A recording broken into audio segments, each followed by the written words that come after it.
Hi friends, welcome back to our channel. അപ്പോൾ എൻ്റെ പുതിയൊരു വീഡിയോയിലേക്ക് എല്ലാവർക്കും സ്വാഗതം. ഇന്ന് നമ്മൾ തയ്യാറാക്കാൻ പോകുന്നത് ഒരു കപ്പ് അരിപ്പൊടി കൊണ്ട് വളരെ പെട്ടെന്ന് ചെയ്തെടുക്കാൻ പറ്റുന്ന ഒരു സിമ്പിൾ സ്നാക്ക് റെസിപ്പിയാണ് കേട്ടോ. അപ്പോൾ നമുക്കതെങ്ങനെ ചെയ്തെടുക്കാൻ നോക്കാം. അതിനായിട്ട് ആദ്യം തന്നെ ഇതുപോലെ ഒരു പാത്രത്തിലേക്ക് 2 കപ്പ് അളവിൽ വെള്ളം ഒഴിച്ചു കൊടുക്കുക. നമ്മളിവിടെ ഒരു 1.5 കപ്പ് അളവിൽ അരിപ്പൊടിയാണ് എടുക്കുന്നത്. അപ്പോൾ അതിന് ഞാനിവിടെ 2 കപ്പ് വെള്ളം ഒഴിച്ചു കൊടുക്കുന്നുണ്ട്. വെള്ളം തിളച്ച് വരാൻ വേണ്ടി തുടങ്ങുന്ന സമയത്ത് ഇതിലേക്ക് 1 ടീസ്പൂൺ അളവിൽ മുളക് പൊടി ചേർത്ത് കൊടുക്കുക. നിങ്ങൾക്ക് എത്രയാണ് എരിവ് വേണ്ടത് നോക്കിയിട്ട് അത്ര ചേർത്ത് കൊടുക്കാവുന്നതാണ് കേട്ടോ. അപ്പോൾ ഞാനിതാ മുളക് പൊടി ചേർത്ത് കൊടുത്തിട്ടുണ്ട്. ഇനി ഇത് നന്നായിട്ട് തന്നെ ഒന്ന് തിളച്ച് വരാൻ വേണ്ടി തുടങ്ങണം. തിളച്ച് ആ മുളകിൻ്റെ പച്ച മണം ഒന്ന് മാറണം കേട്ടോ. ഇതിലേക്ക് ഇനി പാകത്തിനുള്ള ഉപ്പ് ഇട്ട് കൊടുക്കാം. അപ്പോൾ തന്നെ ഉപ്പ് കൂടെ ചേർത്ത് കൊടുത്തിട്ട് നന്നായിട്ടൊന്ന് ആദ്യം ഇതൊന്ന് ഇളക്കി കൊടുക്കാം. ഇപ്പോൾ അതായത് ഈ ഒരു വെള്ളം തിളയ്ക്കാൻ തുടങ്ങിയിട്ടുണ്ട്. ആദ്യം തന്നെ ഉപ്പിട്ട് കൊടുത്തു കഴിഞ്ഞാൽ ഇത് തിളച്ച് വരാൻ ടൈം എടുക്കും. അപ്പോൾ ഇത് തിളച്ച് വരാൻ വേണ്ടി തുടങ്ങുന്ന സമയത്ത് പാകത്തിനുള്ള ഉപ്പ് ചേർത്താൽ മതി കേട്ടോ. ഈ ഒരു വെള്ളം തിളച്ച് തുടങ്ങിയിട്ടുണ്ട്. ഇതുപോലെ നന്നായിട്ട് തന്നെ തിളച്ച് ആ മുളകിൻ്റെയൊക്കെ ഒരു പച്ച മണം മാറുന്നവരെ നന്നായിട്ട് തന്നെ ഒന്ന് തിളപ്പിക്കുക കേട്ടോ. ഇനി നമുക്ക് ഫ്ലെയിം കുറച്ച് കൊടുക്കുക. ഇനി ഇതിലേക്ക് അരിപ്പൊടി ചേർത്ത് കൊടുക്കുക. വറുത്ത അരിപ്പൊടി വറുക്കാത്ത അരിപ്പൊടി ആയാലും കുഴപ്പമില്ല കേട്ടോ. ഇടിയപ്പം പത്തിരിക്കൊക്കെ എടുക്കുന്ന ആ ഒരു അരിപ്പൊടിയാണ്. അപ്പോൾ ആദ്യം അതിലേക്ക് 1 കപ്പ് അരിപ്പൊടി ചേർത്തിട്ട് പിന്നെ 1/2 കപ്പും കൂടെ ചേർത്ത് കൊടുത്തിട്ടുണ്ട് കേട്ടോ. ഇനി ഇത് ഇളക്കി കൊടുത്ത ശേഷം ഫ്ലെയിം ഓഫ് ചെയ്ത് കൊടുക്കുക. ഒരുപാട് വാട്ടിയെടുക്കരുത് കേട്ടോ. ഒരുപാട് നേരം നമ്മൾ ഫ്ലെയിമിൽ വെച്ച് കൊടുത്തിട്ട് വാട്ടിയെടുക്കണ്ട. അപ്പോൾ നമ്മൾ വാട്ടിയെടുത്തിട്ടുള്ള അരിപ്പൊടി മൊത്തം ഇതുപോലെ വേറൊരു പാത്രത്തിലേക്ക് മാറ്റിയിട്ടുണ്ട്. ഇനി ഇതിലേക്ക് നമുക്ക് ചേർക്കേണ്ടത് ഉരുളൻകിഴങ്ങാണ് കേട്ടോ.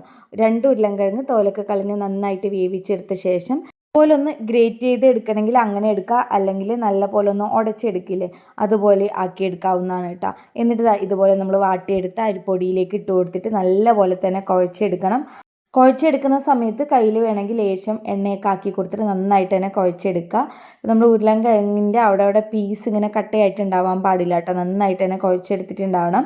അപ്പോൾ അതങ്ങനെ ഞാൻ അരിപ്പൊടിയും ഉരുളൻകിഴങ്ങൊക്കെ നന്നായിട്ട് കുഴച്ചെടുത്ത ശേഷം അതിലേക്ക് 1/4 ടീസ്പൂൺ ചെറിയ ജീരകവും 1/4 ടീസ്പൂൺ ഗരം മസാലപ്പൊടിയും കുറച്ചധികം മല്ലിയില കട്ട് ചെയ്തതും കൂടെ ഇട്ട് കൊടുക്കുന്നുണ്ട്. ഇനി ഇതെല്ലാം അതും കൂടെ വീണ്ടും ഒന്ന് നന്നായിട്ട് തന്നെ ഒന്ന് കുഴച്ചെടുക്കുക. അപ്പോൾ ആ മല്ലിയിലയും ഗരം മസാലയൊക്കെ ചേർത്തിട്ട് നന്നായിട്ട് തന്നെ കുഴച്ചെടുത്തിട്ടുണ്ട്. ഇനി ഇതുപോലെ നമ്മളൊന്ന് പരത്തിയെടുക്കുന്ന കൗണ്ടർ ടോപ്പിൽ കുറച്ച് വെളിച്ചെണ്ണ അല്ലെങ്കിൽ ഓയിലോ ആക്കി കൊടുക്കുക കേട്ടോ. ഇനി ഇത് നമ്മളൊന്ന് പരത്തിയെടുക്കാൻ വേണ്ടി പോവുകയാണ്.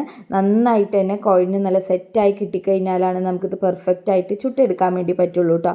അപ്പോൾ ഇനി ഇത് ഞാൻ ഈ ഒരു കൗണ്ടർ ടോപ്പിൽ ഞാൻ കുറച്ച് ഓയിലൊന്ന് ആക്കി കൊടുത്ത ശേഷം കേട്ടോ ഒന്ന് പരത്തിയെടുക്കുന്നത്. അപ്പോൾ ആദ്യം കൈ വെച്ചിട്ട് ഒന്ന് പരത്തിയെടുത്ത ശേഷം ഇതുപോലെ ഒന്ന് കോയിൽ വെച്ചിട്ടും കൂടെ ഒന്ന് പരത്തിയെടുക്കുന്നുണ്ട്.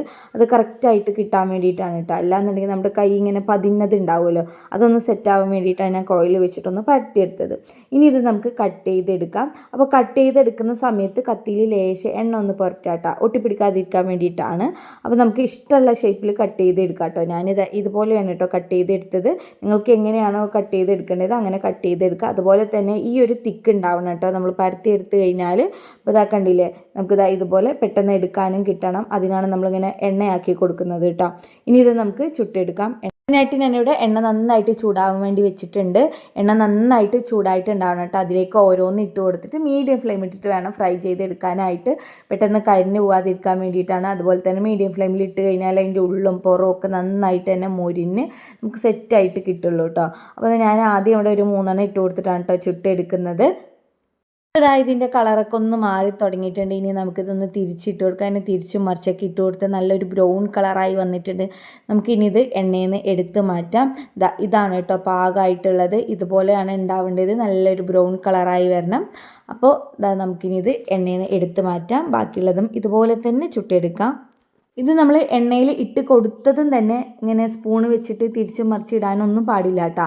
അതൊരു കുറച്ച് നേരം കഴിഞ്ഞ് കഴിഞ്ഞാൽ കുറച്ച് മുകളിലേക്ക് പൊന്തി വരുമ്പോഴാണ് നമ്മളിത് തിരിച്ചിട്ട് കൊടുക്കേണ്ടത് കേട്ടോ. അങ്ങനെ ഇപ്പോൾ നമ്മുടെ പലഹാരം ഇവിടെ റെഡി ആയിട്ടുണ്ട്. അടിപൊളി ടേസ്റ്റാണ് കേട്ടോ. കഴിക്കാനായിട്ട് നല്ല ക്രിസ്പി ആയിട്ട് തന്നെയാണ് കേട്ടോ ഉള്ളത്. കുട്ടികൾക്കൊക്കെ ഒരുപാട് ഇഷ്ടപ്പെടും. പെട്ടെന്ന് വിരുന്നുകാരൊക്കെ വരികയാണെങ്കിൽ ചെയ്ത് കൊടുക്കാൻ പറ്റുന്ന ഒരു അടിപൊളി ഐറ്റം കൂടിയാണ്. അപ്പോൾ വീഡിയോ ഇഷ്ടപ്പെട്ടാൽ ലൈക്ക് ചെയ്യുക, ഷെയർ ചെയ്യുക, കമൻറ്റ് ചെയ്യുക. ചാനൽ ഇഷ്ടപ്പെടുകയാണെങ്കിൽ ചാനൽ ഒന്ന് സബ്സ്ക്രൈബ് ചെയ്യുക. താങ്ക്